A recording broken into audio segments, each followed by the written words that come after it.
Okay, so in this video I'm going to show you guys one way to store energy. It's not really a way to store energy, it's just a great way. I don't know how to describe it. I just know that it happens, okay? So basically what we're going to do is we're going to add a block. At this point, you guys are professional block adders. And I hope you guys know that this is an F3X video. And then what we're going to do is we're going to set our increment to 0, 0, 0, whatever, because you got to do that every time. And what I'm making here is essentially a small tower. I'm going to make mine sort of tiny. You can see I made a stick here. And it's not a perfect stick. Give me a second. Choke them. Then what we're going to do is we're going to hit Shift-C to copy this. And I'm going to color them two different things. I'm going to paint one side of it blue and one side of it purple. So then we can tell the difference between our sides. And I'm going to copy one of them, which is just a copy, is Shift-C. And then I'm going to paint one red. My new block red. I'm going to hoist this up to the top here. And I gotta set my increment because they reset the server. And then we got here is we got 3 blocks. You can see my blue, purple, and red block. And then I'm gonna copy my red block, Shift-C. Just gonna say it every time. Hammer it into your minds. And now we got 2 red blocks, 1 blue block, and a purple block. Then what we're gonna do is we're gonna go to our J tool by either hitting J or clicking on it on this right little block thingy. We'll just call it an interface or GUI, and then we're going to go over to the left side and click on this little menu and add a cylinder. And we're going to shrink our cylinder down to really tiny. We're going to rotate it with the C tool. You can see C tool's there.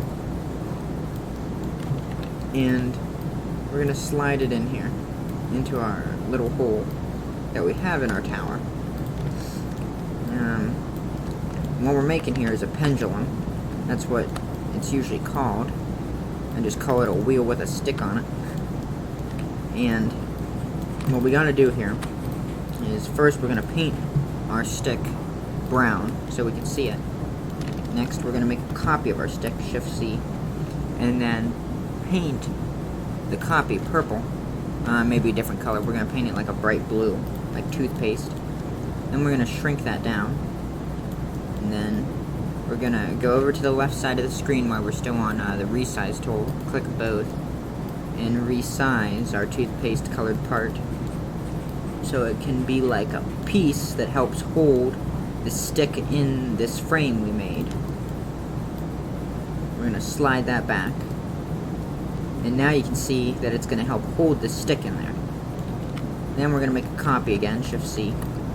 And then we slide that to the rear of the machine, which means to the back. So this would be the back, this would be the front. But they sort of, I guess it doesn't really look the same because there's a purple side and a blue side.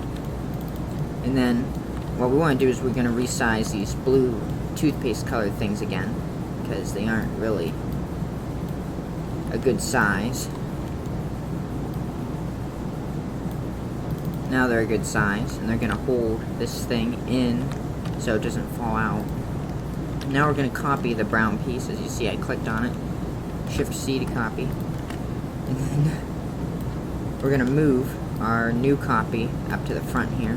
We're going to slide it down with the Z tool over here. And we're going to go back to the X tool there. And we're going to go back to the left side and set it to normal so it's not on both, because if you're on both it expands it from 2 sides, but if you're on normal it only expands it from 1 side.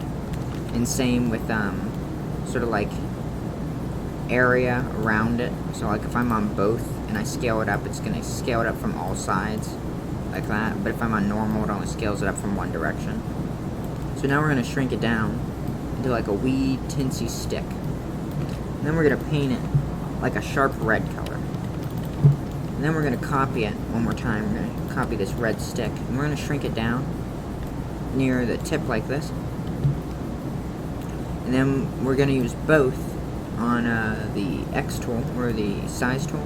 We're going to scale it up and make it sort of look like a hammer or a mace, like that. So now the machine's pretty much done. And now what we're going to do is we're going to paint all of this stuff here. So this red part here, this red part here, this brown part here, this blue part, toothpaste colored part here, and this toothpaste colored part here, all one color, if I can select it. Give me 1 second. Computer is not wanting to select. Now what we're going to do is we're going to paint all that a sharp green, and we're going to weld it together. And how you weld is you go to this little chain thing with the F on it, and you just click weld last, and then we're going to go to the M tool and unanchor it. Now, as you can see, when I flip it up, it just runs itself.